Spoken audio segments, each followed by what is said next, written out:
ಆಕಾಶವಾಣಿ ವಾರ್ತೆಗಳು. ಓದುತ್ತಿರುವವರು ವಿ. ಶೋಭಾ ಶರ್ಮಾ. ಮುಖ್ಯಾಂಶಗಳು: ಅಡುಗೆ ಅನಿಲ ಸಿಲಿಂಡರ್ ಬುಕ್ ಮಾಡಲು ಡಿಜಿಟಲ್ ವಿಧಾನ ಬಳಸುವಂತೆ ನಾಗರಿಕರಿಗೆ ಸರ್ಕಾರದ ಸಲಹೆ. ತಮಿಳುನಾಡು, ಅಸ್ಸಾಂ, ಪಶ್ಚಿಮ ಬಂಗಾಳ ವಿಧಾನಸಭಾ ಚುನಾವಣೆ, ಕರ್ನಾಟಕದ ಉಪಚುನಾವಣೆಗೆ ಬಿರುಸುಗೊಂಡ ಪ್ರಚಾರ. ನಾಡಿನಾದ್ಯಂತ ಹಸಿರು ಕ್ರಾಂತಿಯ ಹರಿಕಾರ ಮಾಜಿ ಉಪಪ್ರಧಾನಿ ಬಾಬು ಜಗಜೀವನ್ ರಾಮ್ ಜಯಂತಿ. ಬೆಂಗಳೂರಿನಲ್ಲಿ ನಡೆಯುತ್ತಿರುವ ಐಪಿಎಲ್ ಟಿ20 ಕ್ರಿಕೆಟ್ ಪಂದ್ಯದಲ್ಲಿ ರಾಯಲ್ ಚಾಲೆಂಜರ್ಸ್ ಬೆಂಗಳೂರು ಮತ್ತು ಚೆನ್ನೈ ಸೂಪರ್ ಕಿಂಗ್ಸ್ ಮುಖಾಮುಖಿ. ಟಾಸ್ ಗೆದ್ದ ಚೆನ್ನೈ ಸೂಪರ್ ಕಿಂಗ್ಸ್ ತಂಡದಿಂದ ಫೀಲ್ಡಿಂಗ್ ಆಯ್ಕೆ. ವಾರ್ತೆಗಳ ವಿವರ.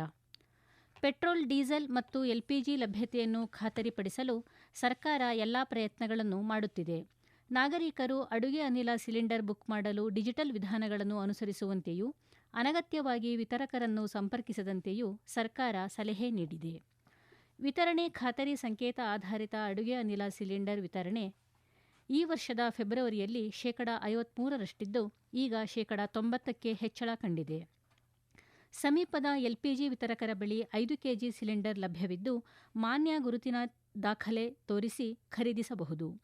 ಕೊಲ್ಲಿ ರಾಷ್ಟ್ರಗಳು ಮತ್ತು ಪಶ್ಚಿಮ ಏಷ್ಯಾದಲ್ಲಿನ ಪರಿಸ್ಥಿತಿಯ ಬಗ್ಗೆ ನಿರಂತರ ನಿಗಾ ವಹಿಸಿದ್ದು, ಇರಾನ್ನಲ್ಲಿ ಸಿಲುಕಿದ್ದ 345 ಭಾರತೀಯ ಮೀನುಗಾರರು ನಿನ್ನೆ ತವರಿಗೆ ಮರಳಿದ್ದಾರೆ ಎಂದು ವಿದೇಶಾಂಗ ವ್ಯವಹಾರಗಳ ಸಚಿವಾಲಯ ತಿಳಿಸಿದೆ. ದೇಶದ ವಿವಿಧ ರಾಜ್ಯಗಳು ಮತ್ತು ಕೇಂದ್ರಾಡಳಿತ ಪ್ರದೇಶಗಳಿಗೆ ನಡೆಯಲಿರುವ ವಿಧಾನಸಭಾ ಚುನಾವಣೆ ಮತ್ತು ಉಪಚುನಾವಣೆಗೆ ಪ್ರಚಾರ ಬಿರುಸಿನಿಂದ ನಡೆಯುತ್ತಿದೆ. ಅಸ್ಸಾಂನಲ್ಲಿ ಇದೇ 9ರ ಮತದಾನಕ್ಕೆ ಕೆಲವೇ ದಿನಗಳು ಬಾಕಿ ಇರುವಾಗ ರಾಜ್ಯಾದ್ಯಂತ ಚುನಾವಣಾ ಪ್ರಚಾರ ತೀವ್ರಗೊಂಡಿದೆ. ಮತ ಸೆಳೆಯಲು ರಾಜಕೀಯ ಪಕ್ಷಗಳು ಸಂಘಟಿತ ಪ್ರಯತ್ನ ಮಾಡುತ್ತಿವೆ. ಕಾಂಗ್ರೆಸ್ ಹಿರಿಯ ನಾಯಕ ರಾಹುಲ್ ಗಾಂಧಿ ಇಂದು ಬಿಸ್ವಾನಾಥ್ನಲ್ಲಿ ನಡೆದ ಪ್ರಚಾರ ರ್ಯಾಲಿ ಉದ್ದೇಶಿಸಿ ಮಾತನಾಡಿದರು.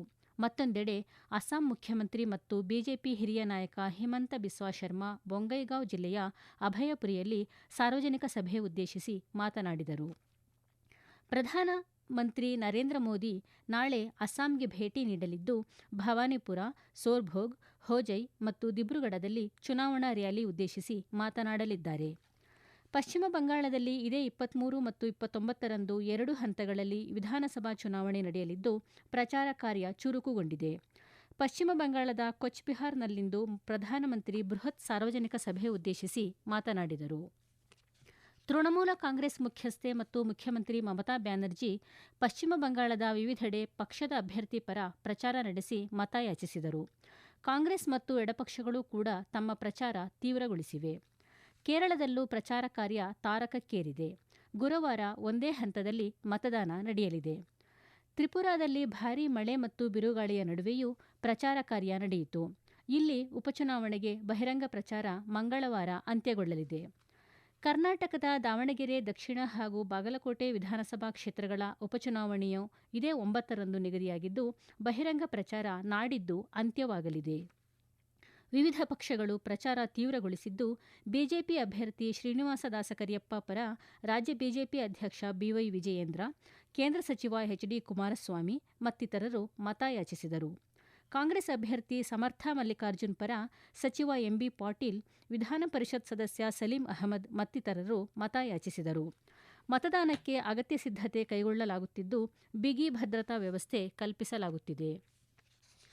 ನಂಬಿಕೆಯ ಬಲವರ್ಧನೆ ಮತ್ತು ಕಾನೂನುಗಳ ಸರಳೀಕರಣಕ್ಕಾಗಿ ಜನ ವಿಶ್ವಾಸ ಮಸೂದೆ 2026 ಜಾರಿಗೆ ಸರ್ಕಾರ ಮುಂದಾಗಿದೆ. 79 ಕೇಂದ್ರ ಕಾಯ್ದೆಗಳಡಿಯ 1000ಕ್ಕೂ ಹೆಚ್ಚು ಸಣ್ಣಪುಟ್ಟ ಲೋಪಗಳನ್ನು ಅಪರಾಧ ಮುಕ್ತಗೊಳಿಸುವ ಮೂಲಕ ನಾಗರಿಕರು ಮತ್ತು ಅತಿ ಸಣ್ಣ ಮತ್ತು ಮಧ್ಯಮ ಕೈಗಾರಿಕೆ ಎಂಎಸ್ಎಂಇಗಳಿಗೆ ಹೆಚ್ಚಿನ ಆರ್ಥಿಕ ಹಾಗೂ ಸಾಮಾಜಿಕ ಭದ್ರತೆ ಒದಗಿಸಲು ಸರ್ಕಾರ ಕಾರ್ಯಪ್ರವೃತ್ತವಾಗಿದೆ. ಇದರಡಿ 717 ನಿಬಂಧನೆಗಳಡಿಯಲ್ಲಿನ ಬಂಧನ ಶಿಕ್ಷೆಯನ್ನು ಸಣ್ಣ ಮೊತ್ತದ ದಂಡ ಮತ್ತು ಆಡಳಿತಾತ್ಮಕ ಕ್ರಮಕ್ಕೆ ಬದಲಿಸಲಾಗಿದೆ. ದೈನಂದಿನ ಸಣ್ಣಪುಟ್ಟ ದೋಷಗಳಿಗೆ ಕ್ರಿಮಿನಲ್ ಪ್ರಕರಣ ದಾಖಲಿಸುವ ಬದಲು ನಾಗರಿಕ ಸ್ನೇಹಿ ಸುಧಾರಣೆಗಳು ಪರಿಚಯವಾಗಿದೆ. ನ್ಯಾಯಾಂಗ ಕ್ರಮದ ಬದಲಿಗೆ ಎಂಎಸ್ಎಂಇ ಸ್ನೇಹಿಯಾಗಿ ನಿಯಮ ಪಾಲನೆ ಅನುಕೂಲವಾಗಿಸುವ ಕ್ರಮ ವಹಿಸಲಾಗಿದೆ. ಸುಲಲಿತ ಜೀವನ ಸಾಧ್ಯವಾಗಿಸುವ ಚಾಲನಾ ಪರವಾನಗಿಗೆ 30 ದಿನಗಳ ಹೆಚ್ಚುವರಿ ಗ್ರೇಸ್ ಅವಧಿ ಮತ್ತಿತರ ಸರಳ ನಿಯಮಗಳನ್ನು ಜಾರಿಗೊಳಿಸುತ್ತಾ, ಪ್ರಸ್ತುತದ ಕಾಲಘಟ್ಟಕ್ಕೆ ಸರಿಹೊಂದದ ಹಳೆಯ ನಿಯಮಗಳನ್ನು ತೆಗೆದುಹಾಕುತ್ತಾ ಪ್ರಕರಣಗಳ ತ್ವರಿತ ವಿಲೇವಾರಿ ಖಚಿತಪಡಿಸುವ ಗುರಿಯನ್ನು ಈ ಮಸೂದೆ ಹೊಂದಿದೆ. ಈ ವಾರ್ತೆಗಳನ್ನು ಆಕಾಶವಾಣಿಯಿಂದ ಕೇಳುತ್ತಿದ್ದೀರಿ. ನಮ್ಮ ಎಲ್ಲಾ ರಾಷ್ಟ್ರೀಯ ವಾರ್ತೆಗಳು ಹಾಗೂ ಪ್ರದೇಶ ಸಮಾಚಾರ ಈಗ ಆಕಾಶವಾಣಿ ನ್ಯೂಸ್ ಕನ್ನಡ ಯೂಟ್ಯೂಬ್ ಚಾನೆಲ್ನಲ್ಲಿ ಲಭ್ಯ. ನಮ್ಮ ಎಕ್ಸ್ ಖಾತೆ ಮತ್ತು ಇನ್ಸ್ಟಾಗ್ರಾಂ ಖಾತೆ ಆಕಾಶವಾಣಿ ನ್ಯೂಸ್ ಕನ್ನಡ. ಹೆಚ್ಚಿನ ಮಾಹಿತಿಗಾಗಿ ನಮ್ಮ ಫೇಸ್ಬುಕ್ ಖಾತೆ ಆಕಾಶವಾಣಿ ವಾರ್ತೆ ಕನ್ನಡವನ್ನು ಅನುಸರಿಸಿ. ಮಾಹಿತಿಯ ಹೂರಣ ವಾರದ ಕಾರ್ಯಕ್ರಮ ಪ್ರಚಲಿತ ವಿದ್ಯಮಾನ ಪ್ರತಿ ಬುಧವಾರ 9:15ಕ್ಕೆ.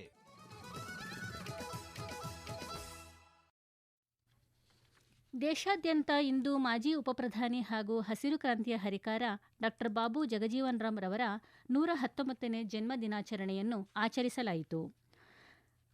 ಹಸಿರು ಕ್ರಾಂತಿಯ ಹರಿಕಾರ ಮಾಜಿ ಉಪಪ್ರಧಾನಿ ಬಾಬು ಜಗಜೀವನ್ ರಾಮ್ ಅವರು ಬಡತನದಲ್ಲಿ ಜನಿಸಿ ಜಾತಿ ಪದ್ಧತಿಯ ವಿರುದ್ಧ ಹೋರಾಡಿ ದನಿ ಇಲ್ಲದವರ ದನಿಯಾಗಲು ಹೋರಾಟ ನಡೆಸಿದ್ದರು. ಅವರು ಜಾತೀಯತೆ, ಅಸ್ಪೃಶ್ಯತೆ ಮತ್ತು ಅಸಮಾನತೆಗಳ ವಿರುದ್ಧ ಹೋರಾಡಿ ಶೋಷಿತರ ಪರವಾಗಿ ಶ್ರಮಿಸಿದ್ದಾರೆ ಎಂದು ಅವರನ್ನು ವಿವಿಧ ಕಾರ್ಯಕ್ರಮಗಳಲ್ಲಿ ಸ್ಮರಿಸಲಾಯಿತು. ದೇಶದಲ್ಲಿ 2025-26ರ ಹಣಕಾಸು ವರ್ಷದಲ್ಲಿ ಪ್ರಮುಖ ಬಂದರುಗಳು 915 ದಶಲಕ್ಷ ಟನ್ ಸರಕು ಸಾಗಾಟ ದಾಖಲಿಸಿದ್ದು, ಇದು ವಾರ್ಷಿಕ ಗುರಿ 77% ಹೆಚ್ಚಿದೆ. ಈ ಗುರಿ ಸಾಧನೆಯು ಈ ವಲಯದ ಪ್ರಬಲ ಚೇತರಿಕೆ, ಹೆಚ್ಚಿನ ದಕ್ಷತೆ ಹಾಗೂ ನಿರಂತರ ಬೆಳವಣಿಗೆಯ ಸಂಕೇತ ಎಂದು ಬಂದರು, ಹಡಗು ಸಾಗಣೆ ಮತ್ತು ಜಲಮೂಲ ಸಚಿವಾಲಯ ತನ್ನ ಹೇಳಿಕೆಯಲ್ಲಿ ತಿಳಿಸಿದೆ. ಸರ್ಕಾರ ಕೈಗೊಂಡ ಪರಿವರ್ತನೆಯ ಸುಧಾರಣೆ ಹಾಗೂ ಕಾರ್ಯತಂತ್ರಗಳ ಹೂಡಿಕೆಯಿಂದ ಬಂದರು ಮೂಲಸೌಕರ್ಯ ಆಧುನೀಕರಣ, ಸಾಗಣೆ ದಕ್ಷತೆ ವರ್ಧನೆ ಹಾಗೂ ಪ್ರಮುಖ ಕಡಲ ರಾಷ್ಟ್ರವಾಗಿ ಭಾರತದ ಸ್ಥಾನ ಬಲವರ್ಧನೆ ಸಾಧ್ಯವಾಗಿದೆ. ಈ ಕಾರ್ಯಕ್ಷಮತೆಯು ಪ್ರಮುಖ ಬಂದರುಗಳಲ್ಲಿ ಸ್ಥಿರ ಬೆಳವಣಿಗೆಯನ್ನು ಪ್ರತಿಬಿಂಬಿಸುತ್ತದೆ ಎಂದು ಸಚಿವಾಲಯ ತಿಳಿಸಿದೆ. ವಿಶ್ವಾದ್ಯಂತ ಯೇಸುಕ್ರಿಸ್ತನ ಪುನರುತ್ಥಾನ ಮತ್ತು ಪವಿತ್ರ ವಾರದ ಈಸ್ಟರ್ ಹಬ್ಬವನ್ನು ಇಂದು ವಿವಿಧ ಚರ್ಚ್ಗಳಲ್ಲಿ ಆಚರಿಸಲಾಯಿತು. ಯೇಸುಕ್ರಿಸ್ತನನ್ನು ಶಿಲುಬೆಗೇರಿಸಿದ 3 ದಿನಗಳ ನಂತರ ಪುನರುತ್ಥಾನದ ಸ್ಮರಣಾರ್ಥ ಸಾವಿನ ವಿರುದ್ಧ ಜಯವನ್ನು ಸಾರುವ ಪ್ರಾರ್ಥನಾ ಗೀತೆಗಳ ಗಾಯನ, ಸಾಮೂಹಿಕ ಪ್ರಾರ್ಥನೆ ಹಾಗೂ ವಿವಿಧ ಆಚರಣೆಗಳು ಜರುಗಿದವು. ಯೇಸುಕ್ರಿಸ್ತನನ್ನು ಶಿಲುಬೆಗೇರಿಸಿದ ದಿನವಾದ ಶುಭ ಶುಕ್ರವಾರದಿಂದ ಇಂದಿನ ಭಾನುವಾರದ ಈಸ್ಟರ್ವರೆಗೆ ವಿವಿಧ ಆಚರಣೆಗಳು ನಡೆಯಲಿವೆ. ದಕ್ಷಿಣ ಇಸ್ಫಹಾನ್ನಲ್ಲಿ ರಕ್ಷಣಾ ಕಾರ್ಯಾಚರಣೆಯ ಸಮಯದಲ್ಲಿ ಅಮೆರಿಕಕ್ಕೆ ಹಿನ್ನಡೆಯಾಗಿದೆ ಎಂದು ಇರಾನ್ ಹೇಳಿದೆ. ಕಾರ್ಯಾಚರಣೆಯಲ್ಲಿ ಭಾಗಿಯಾಗಿರುವ ಅಮೆರಿಕದ ವಿಮಾನಗಳ ವಿರುದ್ಧ ಇರಾನ್ ಪಡೆಗಳು ಕಾರ್ಯಾಚರಣೆ ನಡೆಸಿದ್ದು, 1 ವಿಮಾನವನ್ನು ಹೊಡೆದುರುಳಿಸಲಾಗಿದೆ ಎಂದು ಇರಾನ್ ಮಾಧ್ಯಮಗಳು ಹೇಳಿವೆ.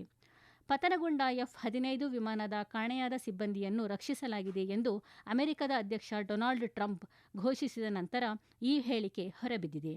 ಇದು ಅತ್ಯಂತ ಧೈರ್ಯಶಾಲಿ ಶೋಧ ಮತ್ತು ರಕ್ಷಣಾ ಕಾರ್ಯಾಚರಣೆಗಳಲ್ಲಿ ಒಂದು ಎಂದು ಹೇಳಿದ ಅವರು, ಗಾಯಗೊಂಡ ಸಿಬ್ಬಂದಿ ಶೀಘ್ರವಾಗಿ ಗುಣಮುಖರಾಗಲಿದ್ದಾರೆ ಎಂದರು. ಆದರೆ ಅಮೆರಿಕದ ಹೇಳಿಕೆಯನ್ನು ಇರಾನ್ ತಳ್ಳಿಹಾಕಿದೆ.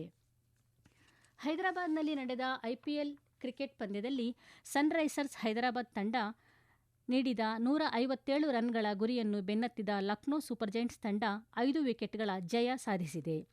ಲಕ್ನೋ ಸೂಪರ್ ಜೈಂಟ್ಸ್ ತಂಡ ಇನ್ನೂ 1 ಎಸೆತ ಬಾಕಿ ಇರುವಂತೆಯೇ 5 ವಿಕೆಟ್ ನಷ್ಟಕ್ಕೆ 160 ರನ್ ಗಳಿಸಿತು. ಬೆಂಗಳೂರಿನ ಚೆನ್ನಸ್ವಾಮಿ ಕ್ರೀಡಾಂಗಣದಲ್ಲಿ ನಡೆಯುತ್ತಿರುವ ಮತ್ತೊಂದು ಪಂದ್ಯದಲ್ಲಿ ರಾಯಲ್ ಚಾಲೆಂಜರ್ಸ್ ಬೆಂಗಳೂರು ಹಾಗೂ ಚೆನ್ನೈ ಸೂಪರ್ ಕಿಂಗ್ಸ್ ಮುಖಾಮುಖಿಯಾಗಲಿದೆ. ಟಾಸ್ ಗೆದ್ದ ಚೆನ್ನೈ ಸೂಪರ್ ಕಿಂಗ್ಸ್ ತಂಡ ಫೀಲ್ಡಿಂಗ್ ಆಯ್ಕೆಯನ್ನು ಮಾಡಿಕೊಂಡಿದೆ.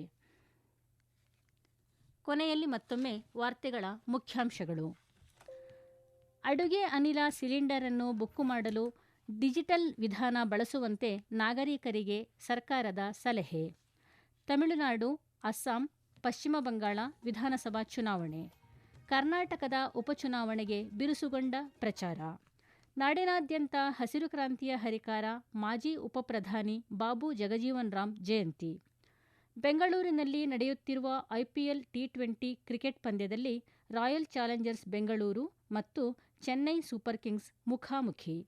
ಟಾಸ್ ಗೆದ್ದ ಚೆನ್ನೈ ಸೂಪರ್ ಕಿಂಗ್ಸ್ ತಂಡದಿಂದ ಫೀಲ್ಡಿಂಗ್ ಆಯ್ಕೆ. ಇಲ್ಲಿಗೆ ವಾರ್ತಾ ಪ್ರಸಾರ ಮುಕ್ತಾಯವಾಯಿತು. ನಮ್ಮ ಮುಂದಿನ ವಾರ್ತಾ ಪ್ರಸಾರ ನಾಳೆ ಬೆಳಿಗ್ಗೆ 7:05ಕ್ಕೆ.